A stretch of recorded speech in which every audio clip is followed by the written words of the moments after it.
Vous voyez ici les noms de 54 000 soldats britanniques qui ont été tués lors des terribles combats dans la région d'Ypres durant la guerre 14-18. Ce n'est qu'une partie, les soldats dont on n'a pas trouvé les corps, qui n'ont pas de tombe à leur nom. Et dans toute la région, vous avez encore plein de petits cimetières qui sont britanniques, allemands, français, belges. Et on voit vraiment que cette guerre, avec 10 millions de victimes, ça a été un massacre, une hécatombe. Il faut savoir que dans les années 20, il était difficile pour une femme en France ou en Belgique de trouver un mari, tellement il y avait des hommes qui avaient été tués. Dans cette année 2014, on va nous parler beaucoup de cet anniversaire. Il y a des commémorations, des livres, des films à la télé. Ce qui dérange, c'est que tout le temps on nous parle du comment a eu lieu cette guerre, qu'est-ce qui s'est passé, les stratégies militaires, les souffrances des soldats, et jamais on ne va nous parler du pourquoi, c'est-à-dire qui a déclenché cette guerre, qui est responsable de ces 10 millions de morts.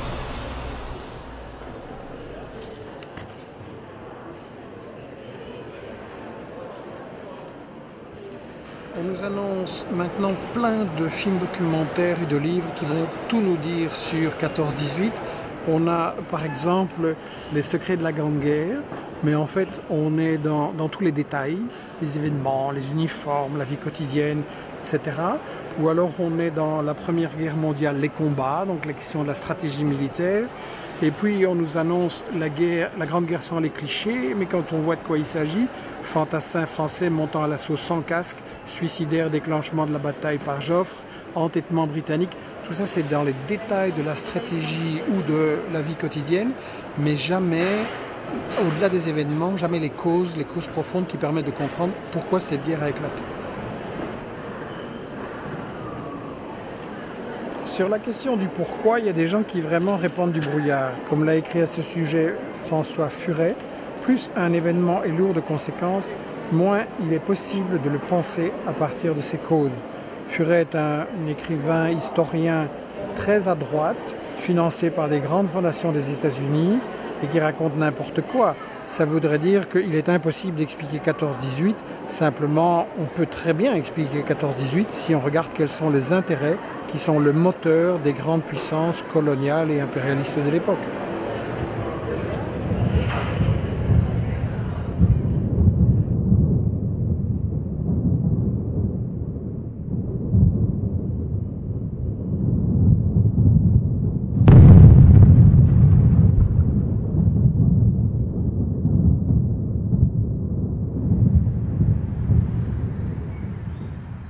Je pense au contraire que nous avons la possibilité et la responsabilité aussi de comprendre cette guerre, responsabilité envers les millions de gens qui ont vécu le martyre dans des tranchées comme celle-ci avant de mourir, et responsabilité aussi envers les victimes des guerres d'aujourd'hui. Je pense que pour comprendre une guerre, c'est simple, il faut saisir les intérêts en présence, les intérêts qu'on nous cache, et à ce moment-là, tout s'éclaire.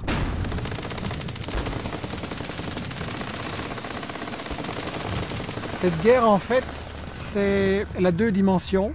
D'abord, c'est une guerre pour savoir quelle grande puissance va dominer le monde, va contrôler les richesses du monde. Et on a d'un côté les empires allemands et austro-hongrois, de l'autre côté la Grande-Bretagne, la France, la Russie. Et en fait, c'est une guerre, oui, pour savoir quelle grande puissance va contrôler les richesses du monde, contrôler les colonies, les matières premières. Et la deuxième dimension, c'est que c'est une guerre de classe en fait. Les élites de cette époque, l'aristocratie, la grande bourgeoisie industrielle et financière, ont une très grande crainte par rapport à la montée du mouvement ouvrier, la revendication de la démocratie, du suffrage universel. Elles veulent absolument garder leur pouvoir, leurs privilèges. Et donc c'est une guerre justement pour maintenir ce pouvoir et ces privilèges. Le bâtiment derrière moi est un bon exemple de l'architecture britannique qu'on appelle l'architecture impériale.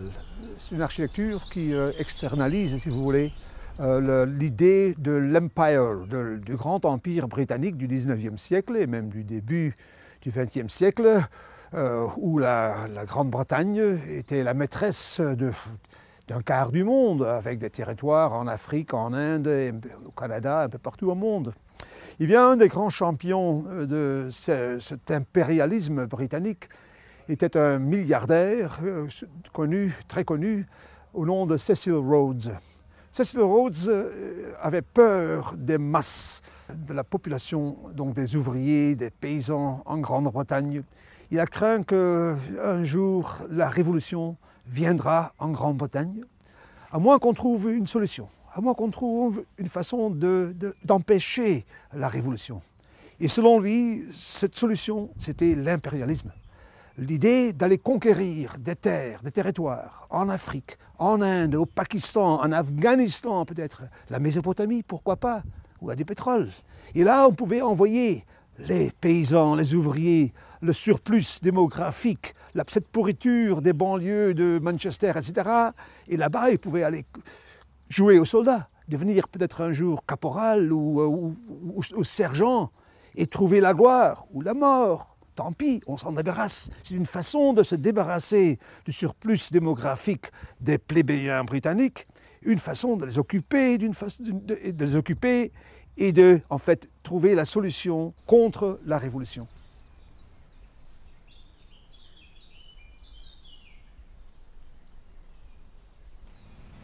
On est ici devant ce monument à la gloire de la Belgique coloniale, un monument d'ailleurs complètement paternaliste, raciste et hypocrite.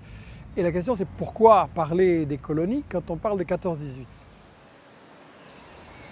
Vers 1900, l'Europe capitaliste connaît une crise économique importante, surtout en France, en Angleterre, où après une période de croissance très dynamique, l'économie s'essouffle, en Allemagne moins, c'est un capitalisme plus jeune, plus dynamique. Et pourtant, à ce moment-là, on voit qu'il y a des très grosses sociétés, très puissantes dans ces pays, dans l'acier, la chimie, l'électricité, la banque, tout ça.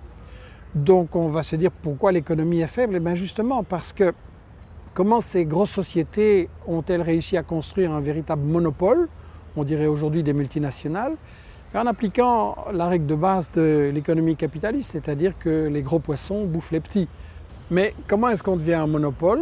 C'est simple, en faisant travailler les ouvriers pour le moins cher possible, le plus dur possible, en les payant mal, en licenciant une partie, en faisant travailler les autres plus fort à cause de machines. Mais alors on a un problème évidemment.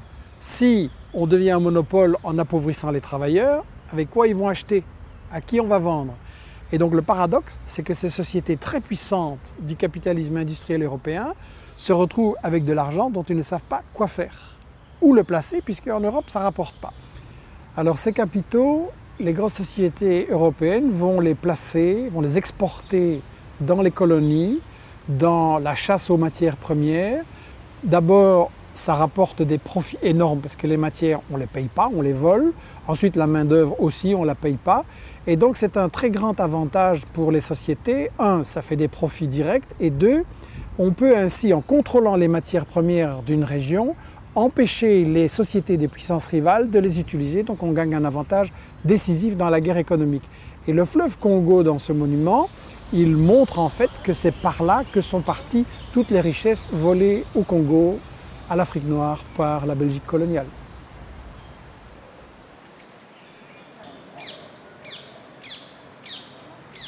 J'ai entrepris l'œuvre du Congo dans l'intérêt de la civilisation et pour le bien de la Belgique, signé Léopold II, menteur total. En réalité, il s'est construit une immense fortune personnelle en obligeant les Noirs à extraire le caoutchouc pour lui. Il coupait la main des récalcitrants. Et c'est tout le capitalisme européen qui se rue par la violence pour piller les richesses de l'Afrique.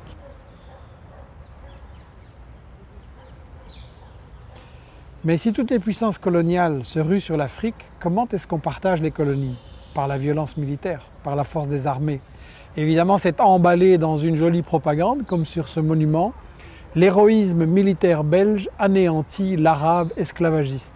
Avec le temps, on a enlevé l'arabe parce que c'était vraiment trop hypocrite. Le colonialisme européen, ça a été le plus grand esclavagisme de l'histoire.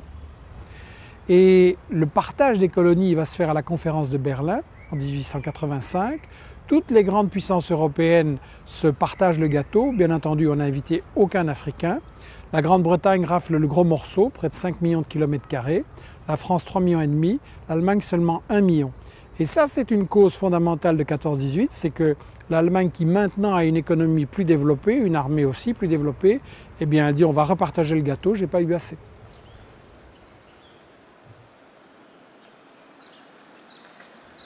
La France, la Grande-Bretagne, la Belgique n'ont pas arrêté de dire qu'elles se défendaient contre une agression allemande. Mais quand on regarde l'ensemble des faits historiques de la période, on voit que c'est juste une excuse. Et la preuve, c'est qu'en 1898, il y a déjà failli y avoir une grande guerre entre la Grande-Bretagne et la France. Ça se passait à Fashoda, au Soudan, qui est un pays stratégique pour contrôler le Nil, donc l'Égypte, donc le canal de Suez et l'accès aux colonies d'Asie. Et l'affrontement, c'était entre le projet colonial français de contrôler l'Afrique d'ouest en est, de Dakar à Djibouti, en contradiction avec le projet britannique de contrôler l'Afrique du nord au sud, du Caire au Cap. Alors la question c'est pourquoi tout d'un coup les alliances se renversent. Au départ, la Grande-Bretagne elle est surtout en opposition avec la France et la Russie. Et la raison c'est que la France et la Russie essayent de lui prendre le contrôle de son empire des Indes qui lui rapporte des fortunes. Mais petit à petit, les dirigeants britanniques se rendent compte que ce qui est surtout dangereux pour eux, c'est l'Allemagne, dont l'économie s'est beaucoup renforcée ces dernières années, qui a créé une flotte militaire qui fait concurrence à la Royal Navy. Et il est clair que la flotte, c'est l'instrument numéro 1 pour dominer le monde.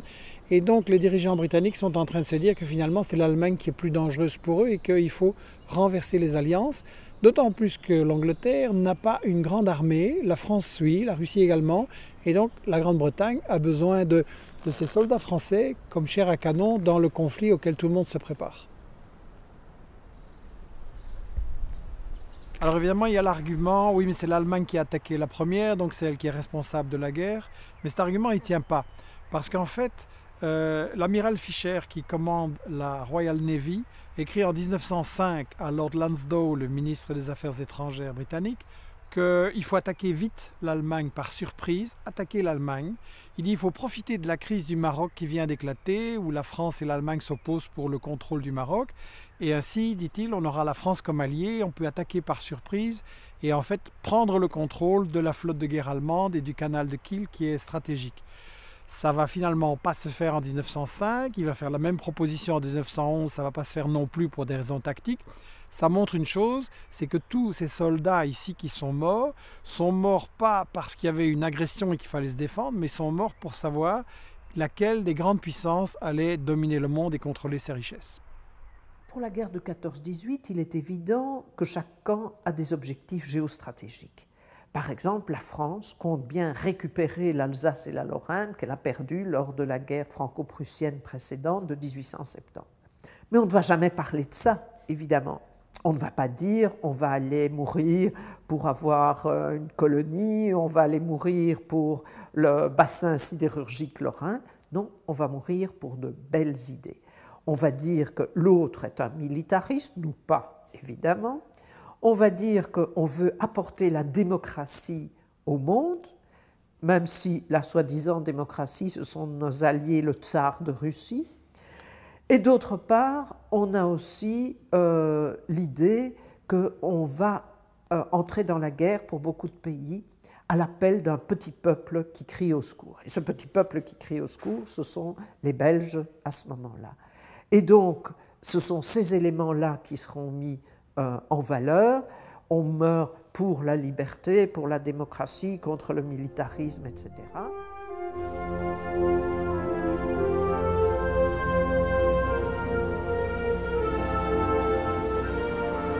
Pro patria, pour la patrie, tous les monuments aux morts nous disent que les soldats se sont battus pour défendre la patrie, c'est-à-dire tout le monde. L'écrivain français Anatole France disait à l'époque « On croit mourir pour la patrie, on meurt pour des industriels ». Il voulait dire, et il avait bien raison, que c'était déjà, comme aujourd'hui, une guerre économique, une guerre pour le fric.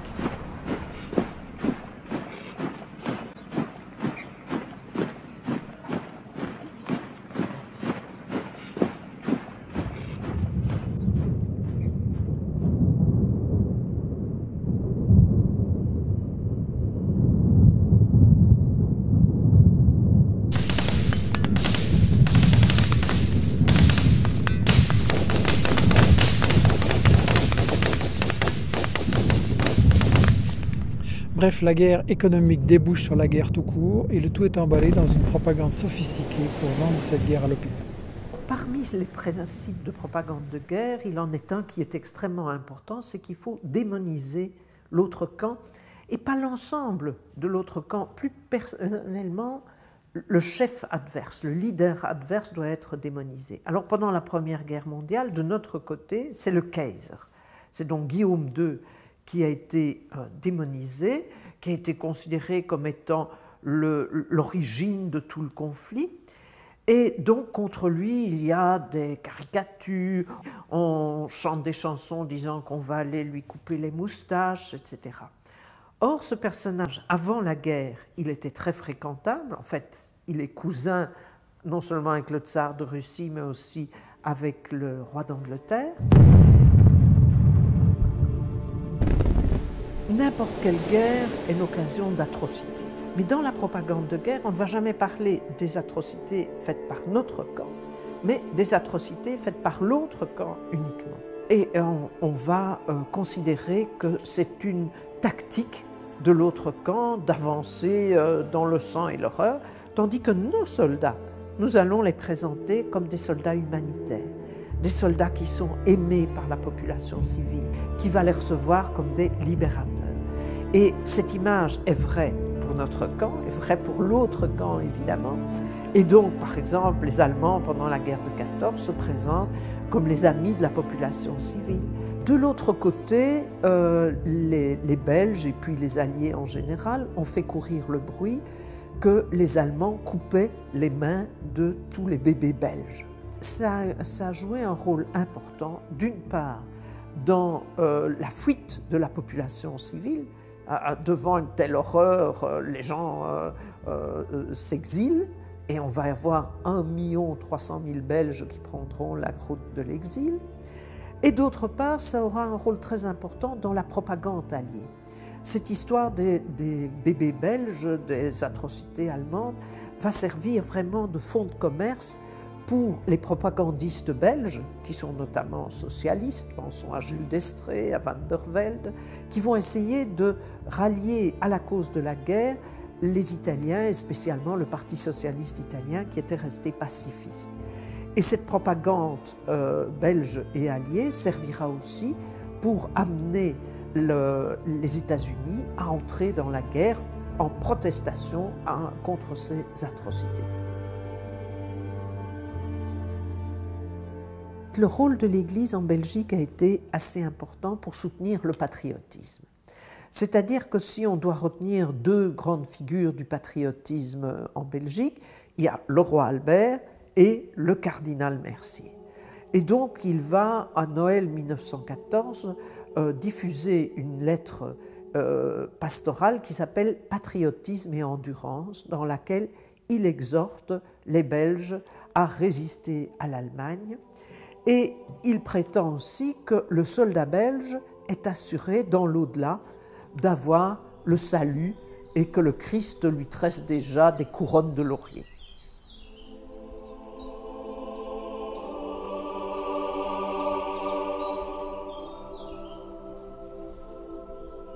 Des croix associées à des glaives, on en trouve presque partout dans ces cimetières de guerre. Et l'Église, à l'époque, joue vraiment un rôle très négatif en justifiant la guerre comme voulu par Dieu. Mais c'est toute l'époque qui baigne dans cette ambiance de propagande militariste, de culte de la guerre en fait. Par exemple, le chef de l'état-major allemand, Helmut von Moltke, écrit, je cite, « La paix éternelle est un rêve et ce n'est même pas un beau rêve. La guerre est une partie indispensable de l'univers créé par Dieu. Et dans la guerre, on retrouve les plus nobles aspirations de l'homme. » Ou alors, le célèbre sociologue allemand Max Weber considère, lui, la guerre comme « groß und wunderbar », grandiose et magnifique. Mais de l'autre côté aussi, on a Rudyard Kipling, l'auteur du livre de la jungle, qui décrit les Allemands comme une race de moindre valeur et pas vraiment des êtres humains, mais des animaux, animals. Les Français étiquettent les Allemands comme étant les Boches. En Allemagne, on parle des Français bâtards ou des peuples slaves inférieurs. Et toute cette propagande des races inférieures, c'est exactement ce que Hitler va reprendre quelques années plus tard.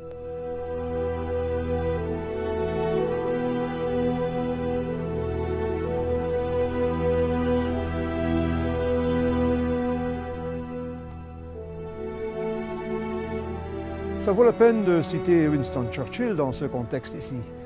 Quand la guerre s'éclata en 1914, il était très heureux. Il a dit que la guerre était une affaire glorieuse et délicieuse. Et déjà auparavant, il s'était fait connaître comme quelqu'un qui admirait la guerre, qui trouvait la guerre une activité, comme il disait, normale, spontanée de l'homme, ainsi que le jardinage. Eh bien, voilà le genre de jardin que Churchill aurait bien aimé.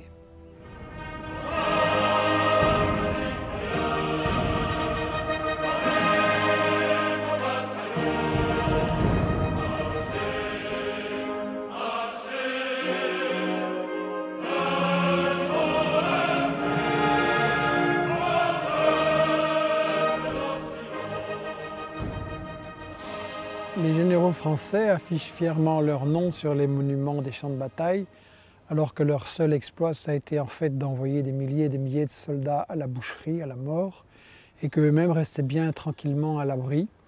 Il y a eu en fait un accord entre les états-majors généraux des Français et des Allemands, comme quoi leurs quartiers généraux ne seraient jamais bombardés, donc ils étaient bien tranquilles.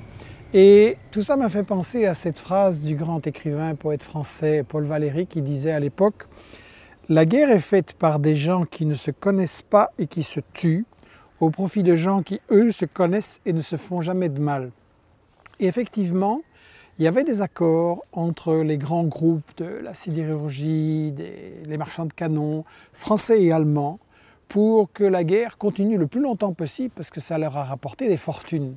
Et en fait, il faut savoir qu'il y avait des intérêts croisés, des participations, des alliances entre les groupes de la chimie, de l'acier et des marchands de canons français et allemands, et que ça a continué pendant toute la guerre, et que ces gens, en fait, ils avaient intérêt, pas simplement à gagner vite, mais au contraire à ce que la guerre dure longtemps pour faire un maximum de profit. Cette guerre s'est aussi déroulée en Afrique, autour du Congo, et notamment en Tanzanie, où les armées belges et allemandes se sont affrontées très longtemps.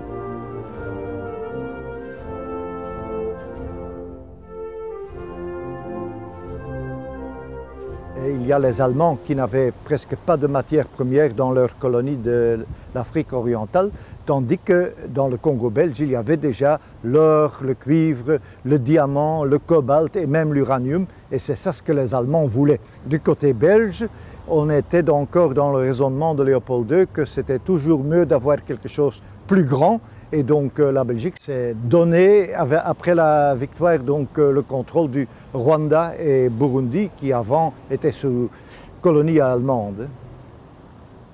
Et je crois que c'est surtout en Afrique que l'aspect de la guerre a changé un petit peu, plus qu'en Europe.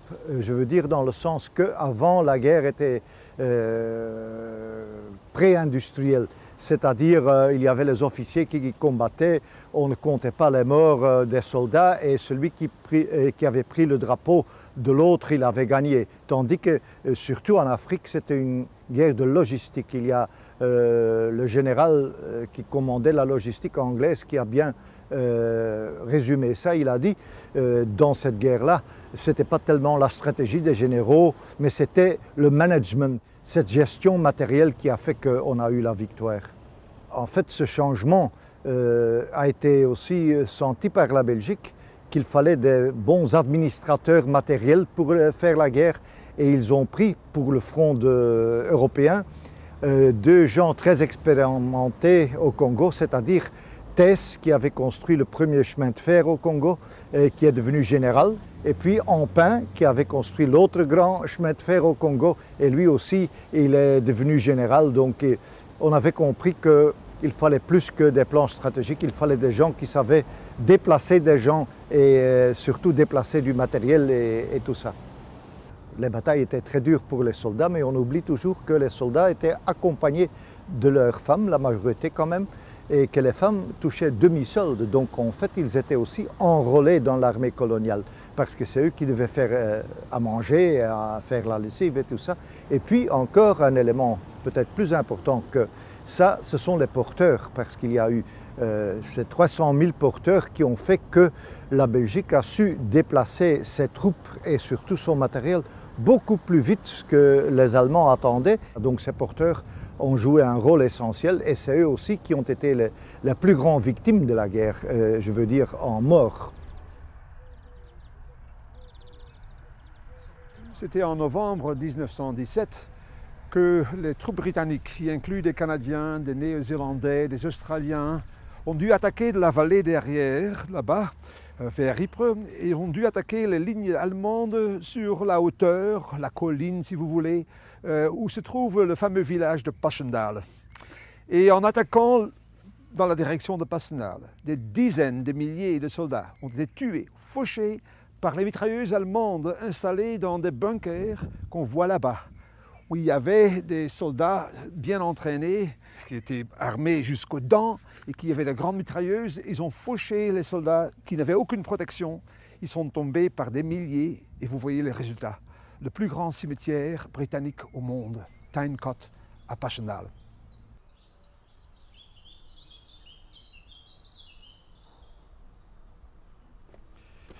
La propagande officielle cache les morts, mais sur le terrain, la vie des soldats est absolument épouvantable. Comme ici au Dodengang, une zone d'une bataille stratégique épouvantable, dans la bataille des Flandres, les forces allemandes d'un côté du fleuve, les Belges ici, avec un emploi massif d'armes chimiques. Et en fait, les témoignages des soldats sont absolument très clairs. Pour le moment, je suis dans un trou d'obus avec deux autres, de la terre grasse jusqu'aux genoux, de la flotte et plusieurs macabées qui sentent mauvais. Et je vais rester là 6 jours et 6 nuits complètes sans pouvoir bouger, assis dans l'eau. Impossible d'écrire car les lettres ne partent pas depuis ici. On nous apporte à manger 1 fois par jour à minuit.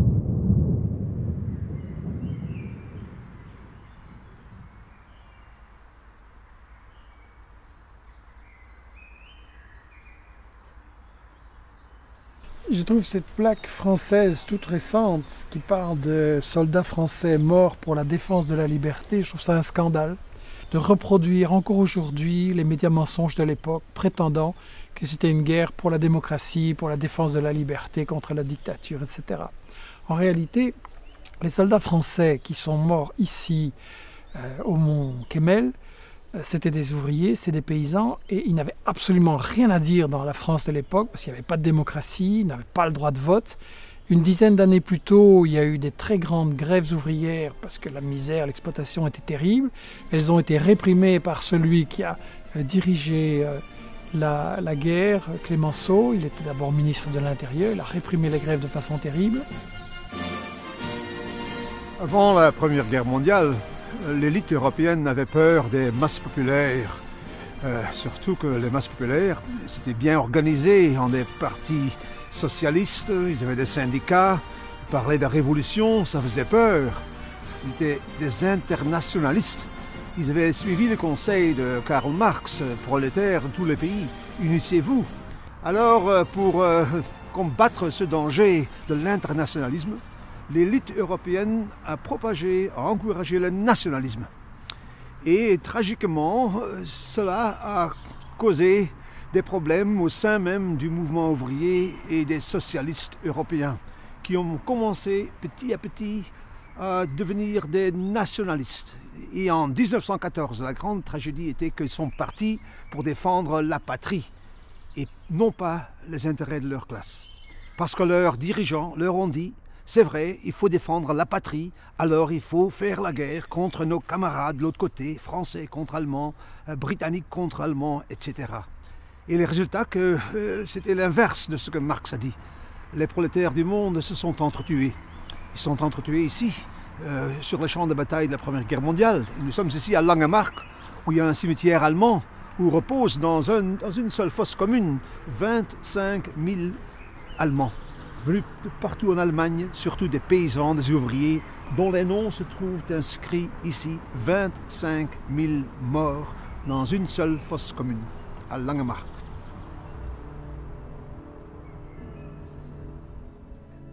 Nous avons commencé à marcher sur des cadavres. Les tranchées étaient complètement bouleversées.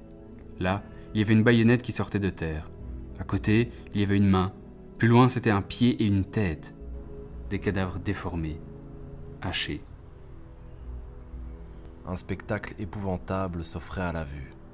En considérant cette tranchée que nous abandonnions jonchée de cadavres, certains d'entre eux restaient les yeux grands ouverts, d'autres levant les bras et les mains au ciel. Une certaine émotion nous étreignait en entendant les dernières plaintes des mourants, auxquels aucun secours ne pouvait être apporté.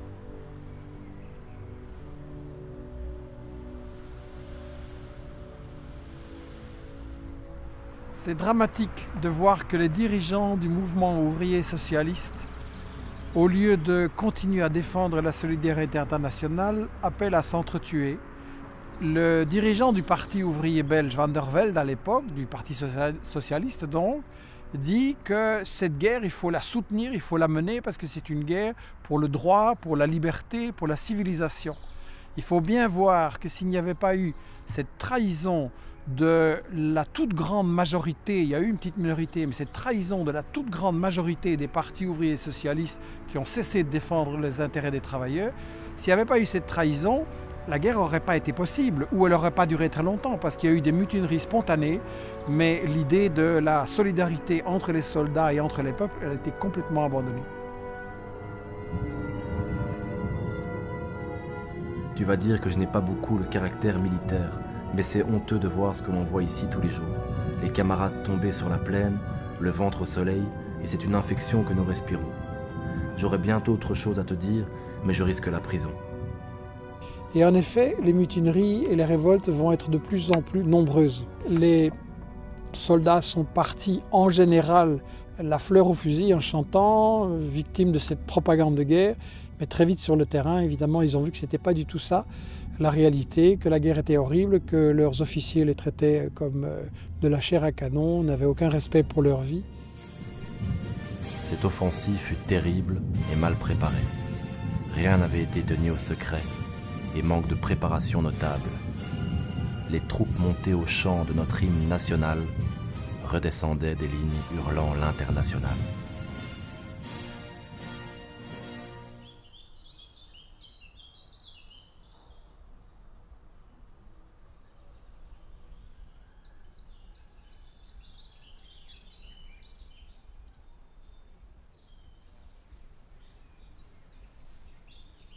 Nous sommes ici devant, à mon avis, l'œuvre la plus bouleversante qui soit sur cette guerre 14-18. C'est l'œuvre de la sculpteure allemande Käthe Kollwitz.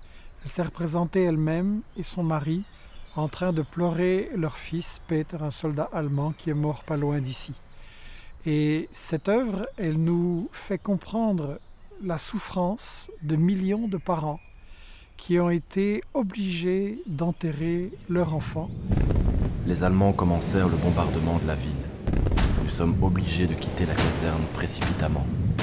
Et c'est sous une véritable grêle d'obus, tout flambe et s'écroule autour de nous, que nous quittons la ville. Jamais jusqu'à présent je n'avais été émotionné comme ce jour-là dans les rues. Tout le monde courait en s'appelant. Ici, une vieille femme, les cheveux blancs, les yeux hagards, appelait à grands cris ses petits. Plus loin, une jeune maman qui est à genoux par terre, devant son petit qu'un éclat d'obus vient de tuer.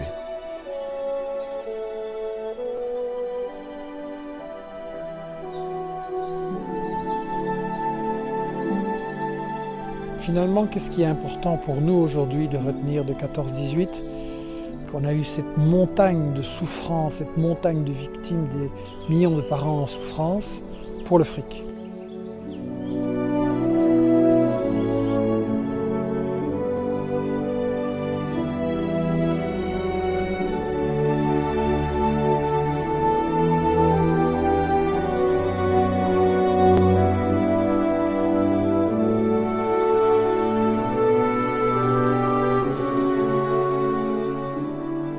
Aujourd'hui, je pense qu'en fait, nous vivons une nouvelle guerre mondiale, non déclarée, mais bien réelle. C'est la guerre des multinationales riches du Nord contre les peuples du Sud. Parce que quand les multinationales pillent les ressources naturelles, ne les payent pas, volent le travail des gens, empêchent les pays du Sud de se développer, mais la conséquence, c'est la faim. C'est-à-dire que toutes les 5 secondes, il y a quelque part dans le monde un gosse qui meurt de faim et ses parents ne peuvent pas l'empêcher.